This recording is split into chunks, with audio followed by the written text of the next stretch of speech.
The Ole Miss Rebels are right where they want to be. Swung on, fly ball, right field, gone! Two-run jack, what a homer for Kevin Graham. 8 games into the young season, the Rebels are a flawless 8-0. They've run-ruled 5 of those 8 and outscored opponents 92-21. The batting lineup is as expected, second to none. Elko, this one, way on out of here. The second grand slam in as many innings for Ole Miss. Let's go! Let's go! Questions on the mound seem answered as new stars begin to emerge. 6 outs, 6 strikeouts. Yeah, what a start for Hunter Elliott. Swing and a miss, strike 3. Back-to-back strikeouts by Doherty. Swing and a miss, and Burton closes the door. This team's been fun to watch here, now 8-0 at home. All right, congratulations. Pretty clean day. Nice job out there. But we got to get back into that travel mode now. Enjoy the moment. But we need you to take your stuff off and pack your bags.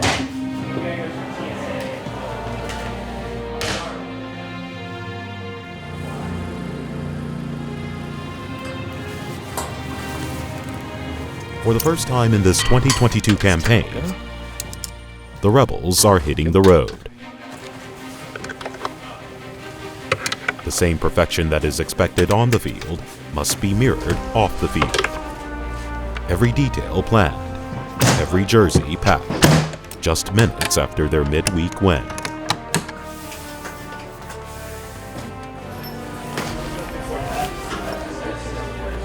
There's a scrupulous nature to everyone's actions, as this Rebel group knows they face one of their first true tests. Can they find a way to win away from home?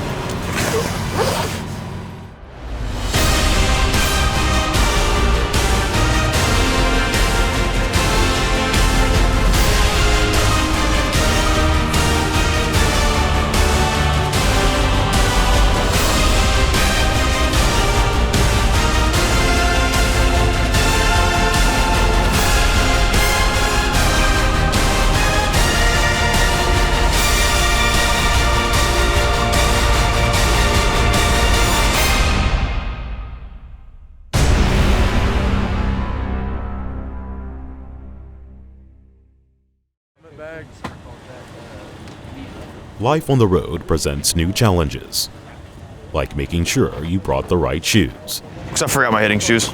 Nice. Yeah. Yeah. Attention to detail, Knox. I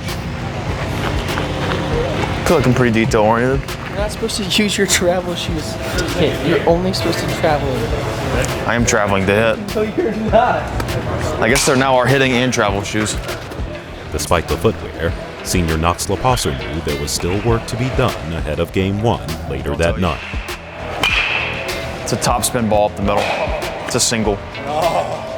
All while keeping his teammates loose. That's not a home run. I know your juice, Apostle. I know your juice. Yeah. And that's not a home run. I think they're going to get just as much content from me as they are from you. Well, they didn't get any content from this because it wasn't posted. We got to start giving the mic some kind of content here. Flip the camera over to Van Cleve and tell me he doesn't look like Farva off of Super Troopers with that mustache.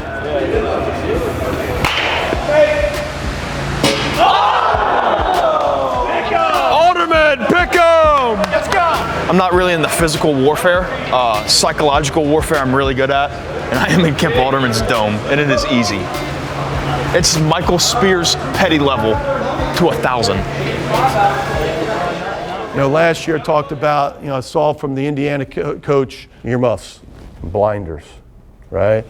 Sometimes you need earmuffs and blinders when things are going well for you because you don't need to be distracted by outside noise and you're ranked number 2 in the country and you're this and you're that and getting a lot of accolades. And I've always said if you believe it when it's going well, then you'll believe it when it's going bad. So it's just best not to even read that stuff and learn and just focus on us.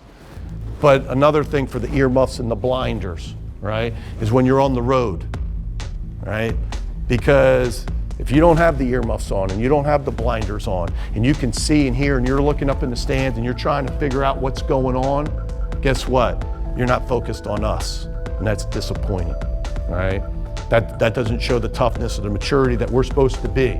That next year when I'm on the road, I say back in 2022, we won X amount of games. We won 20 games on the road away from Swayze Field because we were tough. And ultimately, that's what got us to Omaha, is we were tough enough not just to win at home, but great enough to win on the road. Tonight in Orlando, Ole Miss and UCF meet in Game 1 of a 3-game series at John Juliano Park. The Rebels bring a perfect 8-0 mark into the weekend and will face their stiffest competition yet. The Knights are 7-1, and while they swing it well, pitching has been the story so far this year. UCF has not allowed more than 3 runs in any of their first 8 games. You're going to see a strike thrower in David Litchfield. He has 12 strikeouts so far in this young season, and he's only walked 2 guys, and he's going to challenge these hitters. This one put into play towards second. Litchfield heads over to first. TJ McCants hits a rocket to second base. 3-hopper fielded by Montez, and Ole Miss goes 1-2-3. That's 6 up, 6 down for Litchfield. He's been impressive. I never felt like Litchfield was overpowering us or that we were taking poor swings. We knew what his stuff was, but it kept us off balance. You know, it was just a little bit off of the fastball, but had some late movement to it. Ole Miss, though, in a hole, trailing 2-0 with Kevin Graham leading off. Shot through the infield and into center for a leadoff single. This is what Ole Miss has been looking for. Runner goes. And this ball is lifted to right field. That's a base hit. Kevin Graham hits the bag at second. He's going to go to third. Back-to-back base hits for Ole Miss to start the 5th inning. Rebels have runners at the corners with nobody down, and TJ McCants coming to the plate. This one hammered to right field. Jostin giving chase. That ball is gone.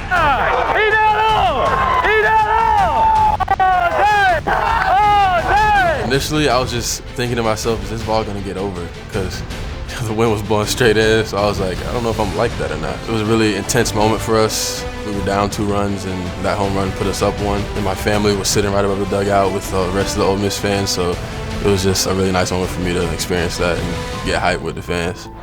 The Rebels' dugout had grabbed all the momentum. But for how long? This ball crushed to left field. Forget about it. There's a 3-run jack for UCF. It is way gone. I mean, way gone. And UCF back out in front now 5-3. When we got back in the dugout, we knew somebody's going to win this game. So, you know, momentum changes sometimes, but we just got to get locked back in and take it at bat, by at bat. Chatinier hits this one to left. On the run is Bo Decker to the warning track, and that ball is gone. Hit the top of the wall and bounced over, and Peyton Chatinier has got his first home run of the season. He goes, hey, Coach B, should I bunt? Coach B goes, no, we got to score runs, and he just hit a bomb.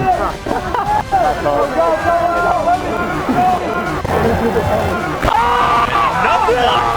Drilled to right field. Jacob Gonzalez says, how about we go back-to-back?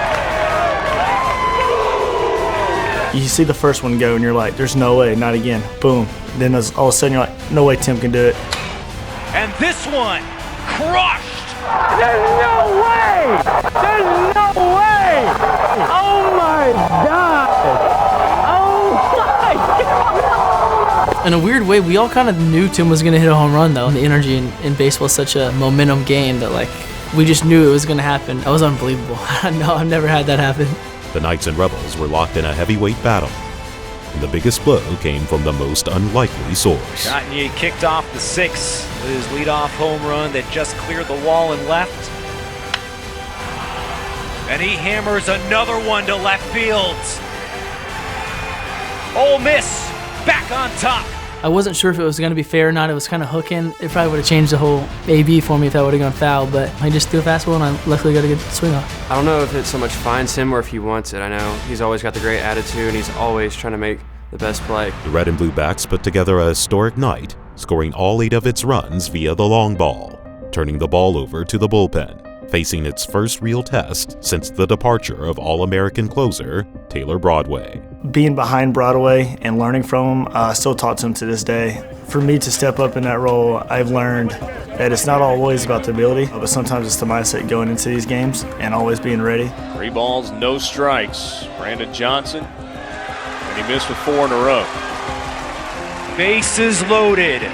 2 outs in a 2-run game for Alex Freeland. The fans start to rise to their feet at John Juliano Park. A full count to Alex Freeland, and now delivers. In the dirt, ball 4. Taylor walks his way around the bases to bring the Knights to within 1. When I was in the moment, I told myself, you're built for it. We work on it every day. We've worked on it for the past year. Since we came back in July, it was going apart, then falling back on our preparation. I knew it was in complete control. 1 ball, 2 strikes, the pitch. Swing and a miss. You know, it changes the whole momentum of the game, you know, having the bases loaded and you get the last guy out to strike out, and, you know, it makes them feel a little hopeless. Pitch to McCabe. Swing and a miss. There's the first out of the inning. Back-to-back strikeouts to begin the 9th. Brandon Johnson from the windup delivers. Swing and a miss. Got the fastball by him, and Ole Miss takes game number 1. When you're in a spot like that and you have a big moment, the love and the passion for the game just comes out. That's where I say my energy comes from. It's just the passion of the game. Oh, we're looking great. I mean, big team win right there. Couldn't ask too much more from the offense. I mean, boys have my back. They have belief in me the whole way. Keeps you going all the way. There ain't too much more to say. Getting ready for game 2 tomorrow. Big Ole Miss crowd above the third base dugout, and then beyond the right field wall. You got 4 Ole Miss tents that are set up out there. You got some grills going. This is Central Florida Ole Miss Club, the local alumni chapter. And all of our friends have joined us. So we've got about, I don't know, 100 people so far. So we'll show them how the Grove does it.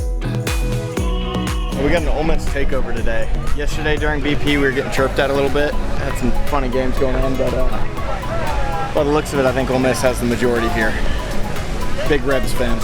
We got the family out here today, you know. Yeah. Back home, feeling good. We brought our tent sponsored over there. Did y'all have to ward off any UCF people? Not at all, not at all. They've all been fun. We've offered them beer. As offensive as Friday night was, Saturday's contest set the scene for a pitcher's duel with newcomer John Gaddis taking center stage. It's a crafty lefty. You know, you're going to see a fastball from him in the mid-80s, low 90s. He's not going to blow you away with that stuff, but he's got a plush changeup. 2-2 pitch popped up to left field. Kevin Graham with the sunglasses on moves in a few steps to his right, makes the catch, and will send it back in toward third base for the first out. And UCF strands a runner on 3 fly ball outs to left field after a leadoff double. Yeah, nice job by John Gaddis right there after the double, settling in, making some quality pitches to get us off the field. Swing and a miss. First strikeout of the game. But he's got a plush changeup. He's got a really good changeup that he's going to go to right-handed hitters with as his put-out pitch. He goes to the slider to the left-handed hitters to put them away, but he's been tough to hit this year. Hitters hitting 167 against him so far. Swing and a miss there. Gaddis matching Stain toe-to-toe. I think they have that conversation, and if John still feels good, wouldn't be surprised to see him run back out there in the bottom of the 7th. Got to get it out.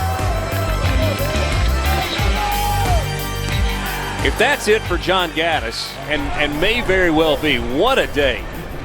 89 pitches, 8 strikeouts, only 4 hits allowed, and has not given up a run. The Rebels' southpaw had done his job. With the game still in the balance, this provided the perfect opportunity to test the young and talented Ole Miss bullpen. Mason Nichols steps in for the bottom half of the 8th inning. Both starters go 7. Just a great pitcher's duel after the slugfest we saw last night. Once it down the third base side, Bench tosses to first. A 6-pitch inning for the freshman. Let's go to 6. One freshman to another. Strike away from sending this game to the 11th.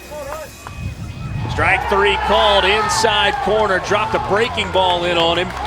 Hunter Elliott with a little hop in his step as he heads back to the dugout, gets a fly out and a strikeout to end the inning.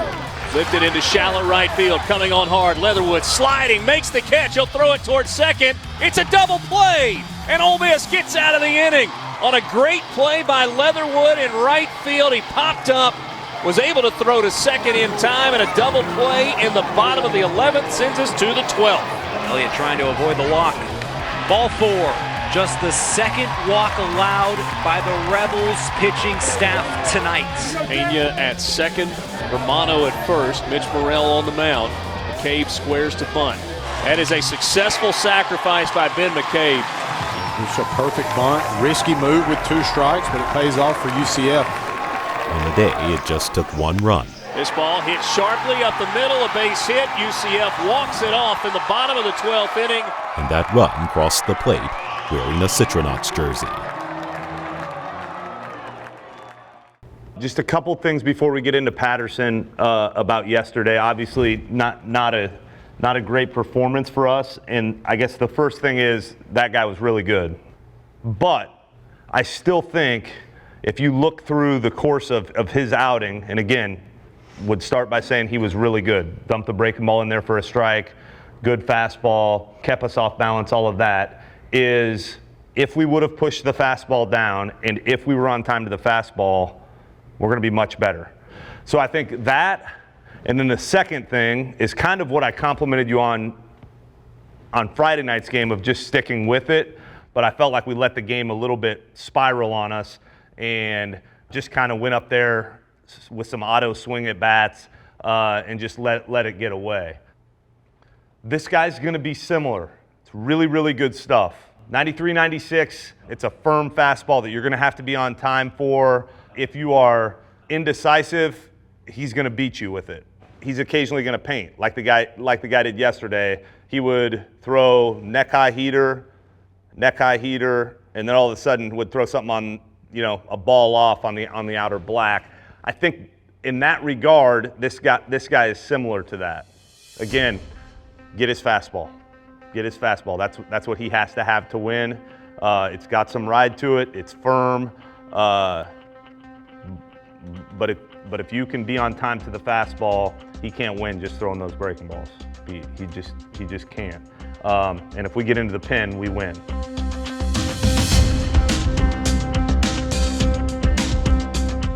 Coach B came to me before my at bat and he said, we're not on time for the fastball right now. He's like, just go up there, sell out to the fastball. If he throws you off speed, so what? If you swing through it and miss it. Yeah, baby, go! This ball lifted high in the air to right field. Jostin going back. He can't get it.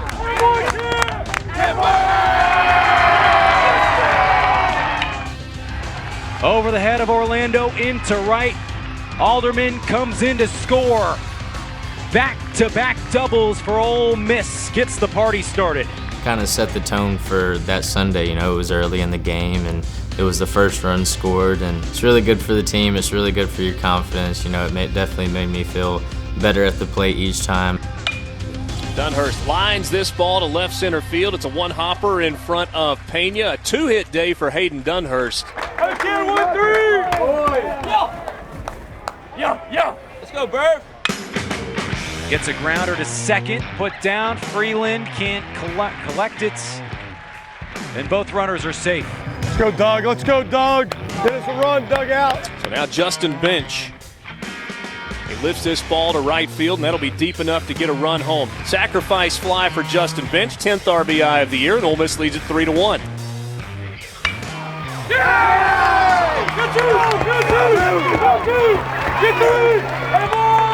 Another run scores, and a stand-up double for Jacob Gonzalez.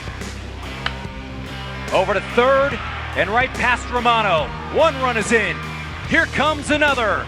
Peyton Chatinier delivers a 2-run single. I could tell Sunday morning as we're having our hitters meeting that there was a confidence about our guys. This one sky towards right field. Let's go. Rounding second, heading for third. The throw, not in time.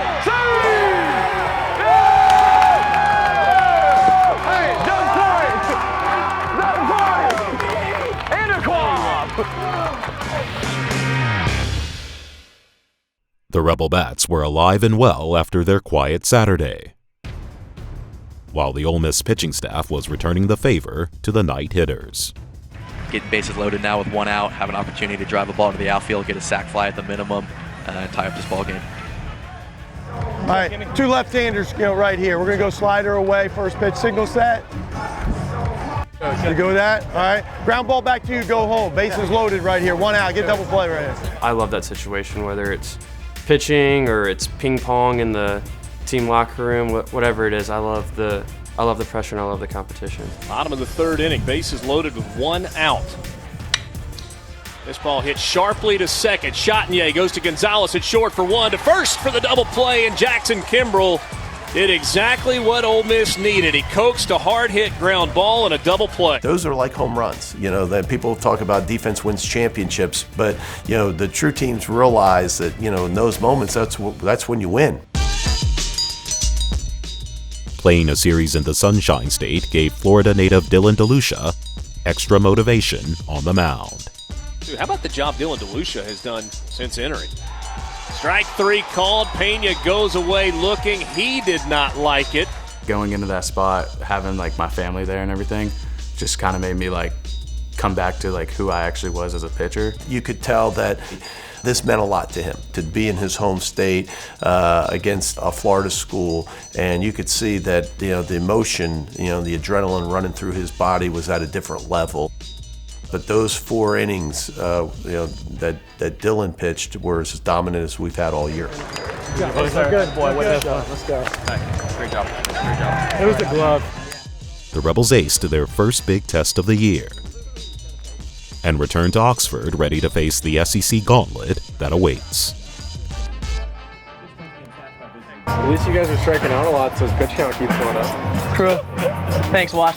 Chatagnier, who's mic'd up, I don't know if you guys know, he's on the season yesterday. Look at him, he knows it too. Looking right into that camera, doing it, yeah.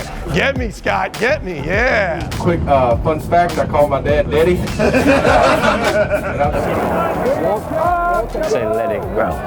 Like, I don't know if I feel more out of body on the mic or walking into Lamar Hall. Ultimate customer experience. I don't know what else to say right here. Who won? Who won, Sunburn? Wait, I heard this was bad.